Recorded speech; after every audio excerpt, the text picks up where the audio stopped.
Don't get nervous, Steve. There's some concern that you were preoccupied with the NFL instead of dealing with Puerto Rico. Why isn't that a fair assessment? Well, I wasn't preoccupied with the NFL. I was ashamed of what was taking place because, to me, that was a very important moment. I don't think you can disrespect our country, our flag, our national anthem. To me, the NFL situation is a very important situation. I've heard that before about was I preoccupied. Not at all. Not at all. I have plenty of time on my hands. All I do is work. And to be honest with you, that's an important function of working. It's called respect for our country. Many people have died. Many, many people. Many people are so horribly injured. I was at Walter Reed Hospital recently, and I saw so many great young people, and they're missing legs, and they're missing arms, and they've been so badly injured. And they were fighting for our country. They were fighting for our flag. They were fighting for our national anthem. And for people to disrespect that by kneeling during the playing of our national anthem, I think is disgraceful. So I will also say that, again, I read you part of his quote, but the governor of Puerto Rico is so thankful for the great job that we're doing. We did a great job in Texas, a great job in Florida, a great job in Louisiana. We hit little pieces of Georgia and Alabama. And frankly, we're doing, and it's the most difficult job because it's on the island. It's on an island in the middle of the ocean. It's out in the ocean. You can't just drive your trucks there from other states. And the governor said we are doing a great job. In fact, he thanked me specifically for FEMA and all of the first responders in Puerto Rico. And we're also mentioning with that the U.S. Virgin Islands. It was devastated. So we are totally focused on that. But at the same time, it doesn't take me long to put out a wrong, and maybe we'll get it right. I think it's a very important thing for the NFL to not allow people to kneel during the playing of our national anthem, to respect our country and to respect our flag. Okay? Thank you.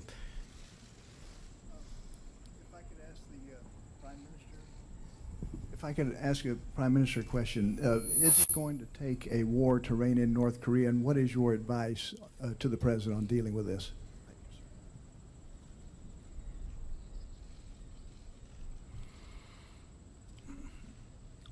Bien, ninguno tenemos.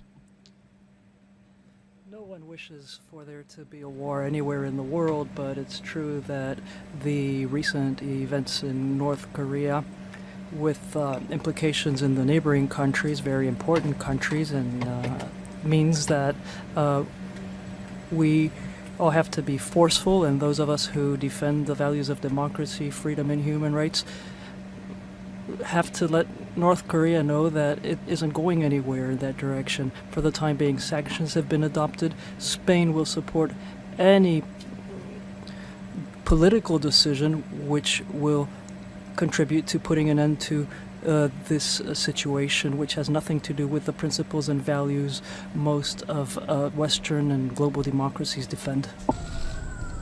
A ver, adelante. Gracias, buenas tardes, José. Thank you, Jose Miguel Blanco from FA. We don't know whether during your conversation you discussed the Catalan situation, and this is a question for President Trump. Do you support what the Spanish government is doing regarding Catalonia? And I'd like to ask the president of the Spanish government whether he fears there might be a unilateral declaration of independence in Catalonia, and what would the government do then? Well, I think that Spain is a great country and it should remain united. We're dealing with a great, great country and it should remain united. I've been watching that unfold, but it's actually been unfolding for centuries. And I think that nobody knows if they're going to have a vote. I think the president would say they're not going to have a vote, but I think that the people would be very much opposed to that. I can say, only speaking for myself, I would like to see Spain continue to be united. Bien, The decision to unilaterally declare independence is not something it's not a decision I would make. It's a decision which will have to be made or not by the Catalan government. I think it would be very wrong. And I think that right now, when everyone knows that the referendum can't take place because there isn't an electoral committee, there isn't a team at the Catalan government organizing the referendum, there aren't ballots, there aren't people at the voting station. So it's just crazy. All this will lead to is noise, but certainly there can't be a valid democratic referendum with guarantees, with minimum guarantees. I think that what would make sense in a situation such as this is to go back to common sense and put an end to this whole story. The only thing it's doing is generating division, tensions, and it's not contributing in any way to the citizen situation. So I want this to be resolved as soon as possible. And I want us to go into a new stage where the rule of law, dialogue, and common sense will prevail. Thank you. Thank you. Major Garrett, yes, CBS. Good afternoon. Yes, hi. Day began in Puerto Rico with government officials saying Mayday and talking about the threat of death mere hours away. Are you truly satisfied with what the government has done so far in Puerto Rico? And can you tell the people there things are actually going great when government officials there are warning of imminent death for many people there? And you have a special meeting. Are you contemplating the deployment of special naval assets or air assets to Puerto Rico to redress problems there? And on North Korea, very quickly, the foreign minister said you have declared effectively war on North Korea, and the North Korean government has threatened to shoot down or aim at American planes flying in international airspace. I'd like your reaction. Okay, well, I'll Both answer of the those. second one first. We are totally prepared for the second option, not a preferred option, but if we take that option, it will be devastating, I can tell you that, devastating for North Korea. That's called the military option. If we have to take it, we will. He's acting very badly. He's saying things that should never, ever be said, and we're replying to those things, but it's a reply. It's not an original statement, it's a reply. But the things that he said over the last year, and if you look back, the things that he said to past administrations, North Korea is a situation that should have been handled 25 years ago, 20 years ago, 15 years ago, 10 years ago, and 5 years ago, and it could have been handled much more easily. You had various administrations, many administrations, which left me a mess, but I'll fix the mess. So we'll see what happens with North Korea. As far as Puerto Rico is concerned, I think just the opposite. We have had tremendous reviews from government officials, as we have in Texas and Louisiana, and as we have in Florida, as you know, from Governor Scott and Greg Abbott, great governors. And this morning, the governor made incredible statements about how well we're doing. We understand it's a disaster. It's a disaster that just happened. The grid was in bad shape before the storm. And Puerto Rico didn't get hit by one hurricane, got hit by 2 hurricanes. And they were among the biggest we've ever seen, with the second one being even worse. I mean, the second one hit Puerto Rico as a Category 5. I don't believe anybody's ever seen that happen before. Hit land with that kind of velocity. The governor has been extremely generous, and I appreciated it. We right now have our top people from FEMA, and they have been there. We are unloading on an hourly basis massive loads of water and food and supplies for Puerto Rico. And this isn't like Florida where we can go right up the spine, or like Texas where we go right down the middle and we distribute. This is, you know, a thing called the Atlantic Ocean. This is tough stuff. The governor has been so incredible in his statements about the job we're doing. We're doing a great job. Don't forget, their police force has been decimated because many of the police in Puerto Rico have lost their homes. So, sure, they want to be police, but they also want to be able to watch their families and find their families, and they have to live. So we're also very much involved in security in Puerto Rico. So everybody has said it's amazing the job that we've done in Puerto Rico. We're very proud of it. And I'm going there on Tuesday. Now, with all of that being said, record, if you look at the amount of water dropped on that island between the 2 hurricanes, and the first they just barely got by with, but they were devastated. And the second was a complete wipeout. I mean, this was a place that was destroyed. So I think we've done a really good job. We're continuing to. We are literally unloading on an hourly basis water, food, supplies. We have our top people from FEMA and our first responders and everybody else. We're going to be deploying Navy ships. They've already been deployed. And we are going to do far more than anybody else would ever be able to do. And it's being recognized as such. But it is a tough situation. Would you have a question for the President? Mr. Prime Minister, if I may, sir, do you share President Trump's hostility toward the Venezuelan regime? And what is your opinion generally of his, that is to say, President Trump's suggestion that U.S. military intervention might be required if the Venezuelan government doesn't change course? Do you support that? And would you be an advocate within the EU for tougher sanctions against the Venezuelan government? Mire, nosotros estamos...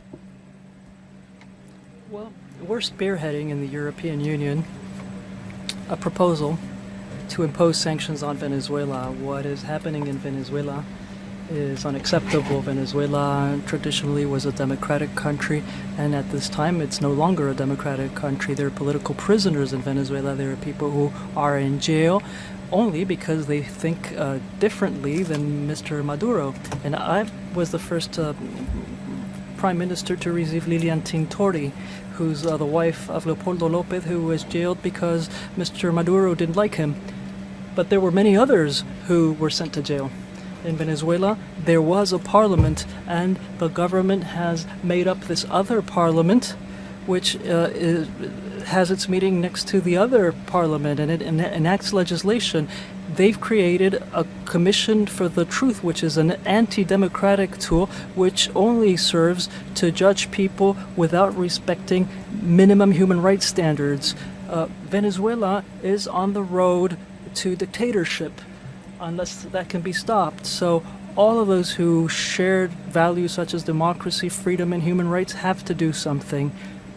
At this time, sanctions are important. It's important that there be an international coalition putting pressure on Maduro so that political prisoners are freed and democracy is restored, because this lack of democracy and the attack against human rights and freedoms are come in conjunction with a terrible economic situation with a 300% inflation rate, with problems supplying foods and medicines to people. So it's a really tragic situation, and I think that we in the United States and Spain have a responsibility towards Venezuela. There are a lot of Spaniards living in Venezuela, and I'm worried about them and the rest, but they certainly worry me. So I think that the international community should be forceful with regards to Venezuela. Gracias, buenas tardes. Thank you. Pilar Santos from El Periódico de Catalunya. I have a question for each of you. For President Trump, with the serious political crisis in Spain because of the referendum on Sunday, what solution do you think there is? Have you given advice to President Rajoy on this matter? Do you think there should be a dialogue between the Generalitat and the government to find a solution? And now a question for Prime Minister Rajoy. It seems that what you're doing in Catalonia, the way you're managing things in Catalonia, is having an impact on the budget, and I'd also like to know whether you think that the situation with the PNV party can be resolved, or do you think that you will have to call early elections? Thank you very much. Well, I think the people of Catalonia have been talking about this for a long time, but I bet you if you had accurate numbers and accurate polling, you'd find that they love their country, they love Spain, and they wouldn't leave. So I'm just for United Spain. I speak as the President of the United States, as somebody that has great respect for your president and also has really great respect for your country. I really think the people of Catalonia would stay with Spain. I think it would be foolish not to, because you're talking about staying with a truly great, beautiful, and very historic country. Muchas gracias. Thank you.